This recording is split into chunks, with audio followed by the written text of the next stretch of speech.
Hello friends, कैसे हैं आप सब। आशा करती हूँ अच्छे होंगे। मैं सीमा वर्मा अपने यूट्यूब चैनल ओम अध्ययन केंद्र से आप सभी लोगों का स्वागत करती हूँ। तो चलिए फ्रेंड्स, आज की न्यूज़ शुरू करने से पहले आप सभी मित्रों से अनुरोध है, जिन्होंने चैनल को सब्सक्राइब नहीं किया प्लीज़ चैनल को लाइक सब्सक्राइब शेयर करिएगा। आज की न्यूज़ है बिहार शिक्षक भर्ती के दूसरे चरण में जो आवेदन होने वाला है उससे संबंधित महत्वपूर्ण बातें हैं। और दूसरे चरण के शिक्षक बहाली का 3 नवंबर से आवेदन शुरू हो रहा है। और टीजीटी पीजीटी जूनियर शिक्षक भर्ती में कितने रिक्त पद हैं वो आप लोगों को पता चलेगा। तो चलिए फ्रेंड्स, देख लेते हैं बिहार शिक्षक भर्ती में दूसरे चरण के आवेदन से संबंधित जो महत्वपूर्ण बातें हैं उसको देखते हैं। पहला है, आवेदन के दौरान अभ्यर्थी को अपना आधार कार्ड अपलोड करना होगा। आप लोग ध्यान दीजिएगा, अपना आधार कार्ड अपलोड करना होगा। दूसरा है, आवेदन में आवासीय प्रमाण पत्र अपलोड करना सभी के लिए अनिवार्य है। आप रहने वाले कहाँ के हैं तो निवास प्रमाण पत्र जिसे बोलते हैं उसको अपलोड करना अनिवार्य है। और अगर आप बिहार राज्य के निवासी नहीं हैं तो आपको आवासीय प्रमाण पत्र अपलोड करने की आवश्यकता नहीं है। अर्थात आप किसी अन्य राज्य से बिलोंग करते हैं तो आपको आवासीय प्रमाण पत्र अपलोड करने की आवश्यकता नहीं है। अगला पॉइंट है, जाति प्रमाण पत्र आरक्षण का दावा करने वाले अभ्यर्थी को ही अपलोड करना होगा। जाति प्रमाण पत्र उन्हें केवल अपलोड करना है जो आरक्षण का दावा करने वाले अभ्यर्थी हैं, उनको जाति प्रमाण पत्र लगाना है। अगला है, ईडब्ल्यूएस का दावा करने वाले अभ्यर्थी को यह प्रमाण पत्र अपलोड करना है। बीसी और ईबीसी अभ्यर्थी को एनसीएल प्रमाण पत्र अपलोड करना अनिवार्य है।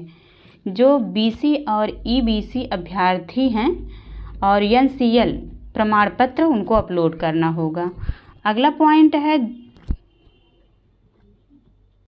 दिव्यांगता का दावा करने वाले अभ्यर्थी को दिव्यांगता प्रमाण पत्र अपलोड करना होगा। अगला है, सीटेट एवं एसटेट अभ्यर्थी को अपना सर्टिफिकेट अपलोड करना होगा।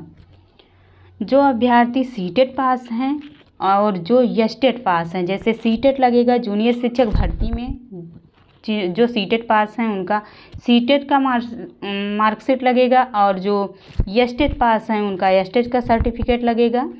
तो आप लोगों को लगाना है सर्टिफिकेट। और अपीयरिंग अभ्यर्थी के संबंध में 3 नवंबर तक सारी जानकारी स्पष्ट हो जाएगी।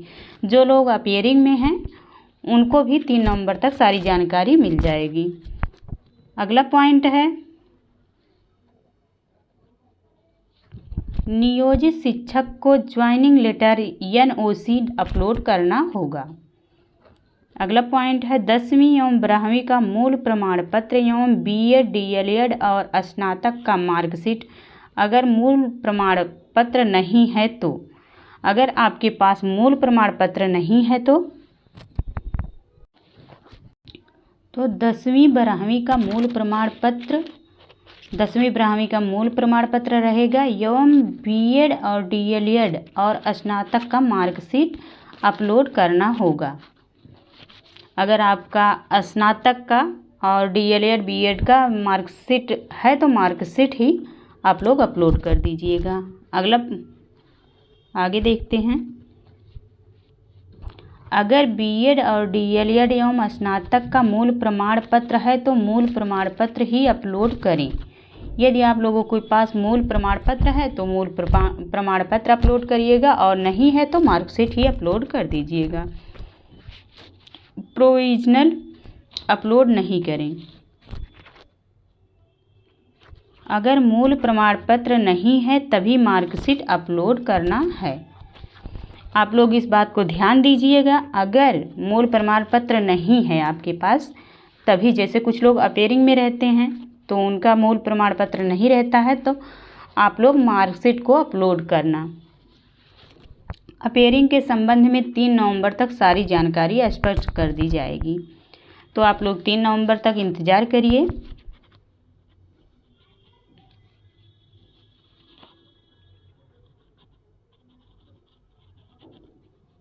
आप लोगों का फ़ोटो वेबकाम के द्वारा अपलोड होगा, अतः आवेदन के दौरान आपको स्वयं उपस्थित रहना होगा। जैसे आप लोग फॉर्म किसी और से भरवा लेते हैं तो आप रहें या ना रहें तो फॉर्म फिल हो जाता है, लेकिन इस फॉर्म को भरने के समय आप लोगों को वहाँ स्वयं उपस्थित रहना होगा। अगला पॉइंट है अपना सिग्नेचर हिंदी एवं अंग्रेजी दोनों में अपलोड करना होगा। तो इस बात को ध्यान रखिएगा, हिंदी और इंग्लिश दोनों में आप लोग साइन करिएगा। बिहार के बाहर राज्य अभ्यर्थी को किसी भी कैटेगरी के लिए सीटेट में 90 अंक रहना अनिवार्य है।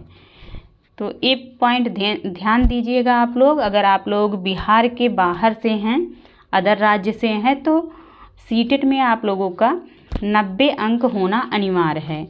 तो जो बिहार जूनियर शिक्षक भर्ती का फॉर्म आ रहा है उसके लिए आप लोगों को सीटेट में 90 अंक होना अनिवार्य है। और जो टीजीटी पीजीटी का फॉर्म है उसमें एस्टेट पास होना अनिवार्य है।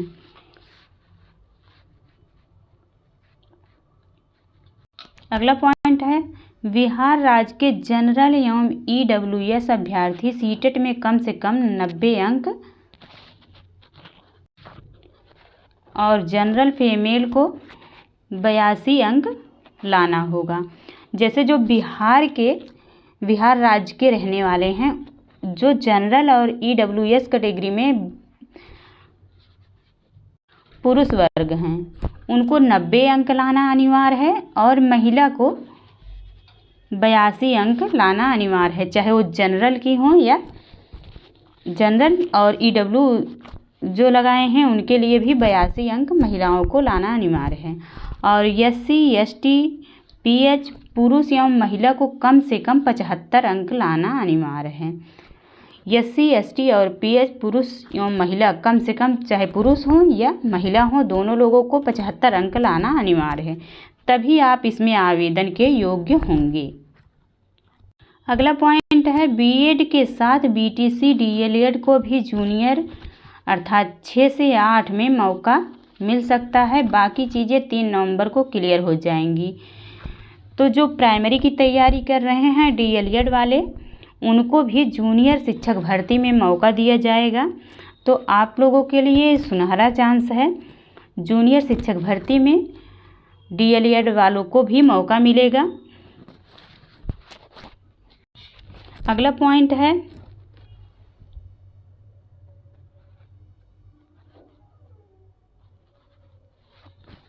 बिहार के बाहर राज्य के अभ्यर्थी को भी तरह के आरक्षण का लाभ नहीं दिया जाएगा। इसमें कहा गया है कि जैसे बिहार के बाहर के जो लोग हैं, अदर राज्य से हैं, उनको आरक्षण का लाभ नहीं दिया जाएगा। जैसे कोई एससी है या ओबीसी है तो उनको जो है 90 नंबर लाना अनिवार्य है। जैसे जो लोग जनरल में, वहाँ के जनरल का जितना नंबर लाना अनिवार्य है उतना जो है अदर राज्य को भी, जैसे 90 नंबर वहाँ के जनरल का है बिहार के, तो अदर राज्य वाले का भी 90 नंबर लाना अनिवार्य है। अगली न्यूज़ देखते हैं। बीपीएससी 7 से 10 दिसंबर तक लगेगी परीक्षा। जो ये बीपीएससी का पेपर होने वाला है टीजीटी पीजीटी एवं जूनियर शिक्षक भर्ती का, वो 7 दिसंबर से लेकर 10 दिसंबर तक कराया जाएगा। दूसरे चरण की शिक्षक बहाली के लिए 3 नवंबर से भरेंगे फॉर्म। तो फॉर्म जो है 3 नवंबर से भरा जाएगा।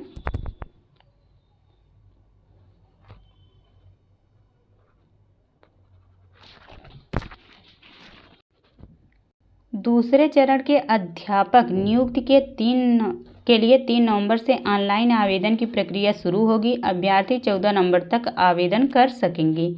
इसके लिए परीक्षा की संभावित तिथि 7 से 10 दिसंबर तक है। बीपीएससी द्वारा शुक्रवार शाम वेबसाइट पर जारी सूचना में कहा गया है कि मध्य 6 से 8वीं और माध्यमिक 9 से 10वीं और उच्च माध्यमिक विद्यालय 11 से 12वीं के लिए आवेदन प्रक्रिया शुरू होगी। साथ ही पिछड़ा वर्ग और अति पिछड़ा वर्ग कल्याण विभाग के अंतर्गत प्रारंभिक माध्यमिक उच्च माध्यमिक शिक्षक एवं प्रधानाध्यापक से संबंधित आवेदन भी लिए जाएंगे। रिक्तियों की कुल संख्या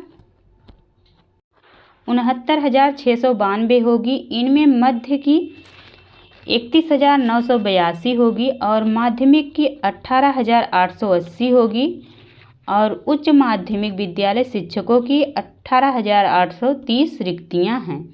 प्रथम चरण में बचे 40,000 शिक्षकों को शामिल करने के बाद कुल रिक्ति 1,10,000 हो जाएगी। फिलहाल शिक्षा विभाग ने सामान्य प्रशासन विभाग को 69,692 सीटों पर नियुक्ति के लिए अधियाचना भेजी है। हालांकि बीपीएससी ने रिक्तियों की संख्या नहीं बताई है। इसमें रिक्त पद दिए गए हैं। 9 से 10वीं में 18,880 रिक्त पद हैं, जिसमें सोशल साइंस का 1922 पद हैं और गणित का 2206 पद हैं। विज्ञान का 2320 पद हैं। हिंदी का 3423 पद हैं। अंग्रेजी का 3465 पद हैं। संस्कृत में 1856 पद हैं और उर्दू में 1219 पद हैं।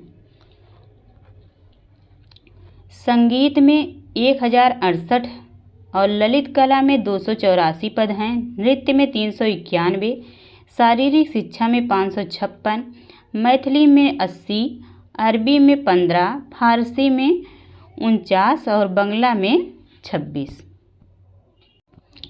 11 से 12 तक में 18,830 रिक्तियां हैं।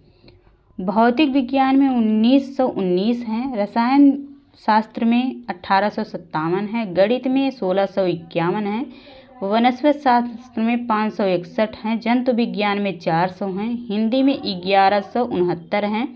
अंग्रेजी में 1971 हैं। उर्दू में 333, इतिहास में 691।